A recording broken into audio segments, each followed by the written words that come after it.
Patok na gawing school service ang mga tricycle dahil mura na at komportable pa raw. Pero paano kung yung sinasakyan ninyong tricycle or ng inyong mga anak overloaded at takaw disgrasya pala? Balita hatid ni Cesar Apolinario. Lakad, school bus o tricycle. Mga karaniwang paraan ng mga estudyante para makapasok sa eskwela. Sa tatlo, pinakapatok ang tricycle. Mas mura na kesa school bus. Mas komportable din daw kesa maglakad. Pero sa dami ng estudyante, ang ilang tricycle driver, napapasobra na sila. Dapat ang pasero lang yan sa loob, mga dalawa, and then sa likod isa. So pag maging 5 or 6 ay magiging over passenger na po yan. Nagmasid ang GMA News para mamataan ang mga overloaded na tricycle. Merong mga nakasabit. Meron din tila mga sardinas sa lata. Ilan kayo? 1, 2, 3, 4, 5, 6, 7, 8, 9, 10. 10. Ay, may si Kuya pa.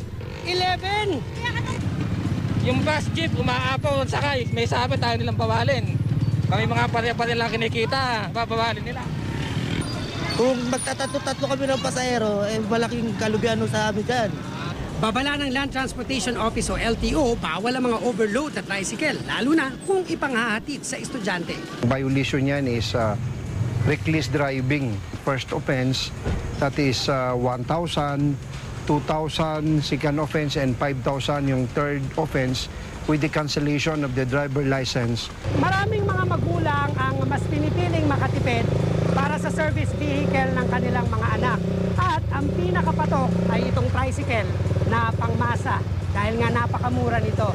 Pero sana lang ay isaalang-alang ng mga magulang at mismo mga tricycle driver ang kaligtasan ng mga bata. Ilang beses na ring naibalita ang mga aksidenteng kinasangkutan ng mga overloaded na tricycle tulad ng 6 na estudyante at isang babaeng nasugatan na sakay ng tricycle na ito tapos maipit sa unahang truck at van sa Laguna. Motorsiklo, pedicab, tricycle na naghahatid sa mga bata ay kailangan po na ang linya niyan is within the area of the barangay. Dapat hindi yan pumupunta sa National Highway. Cesar Apolinario, GMA News.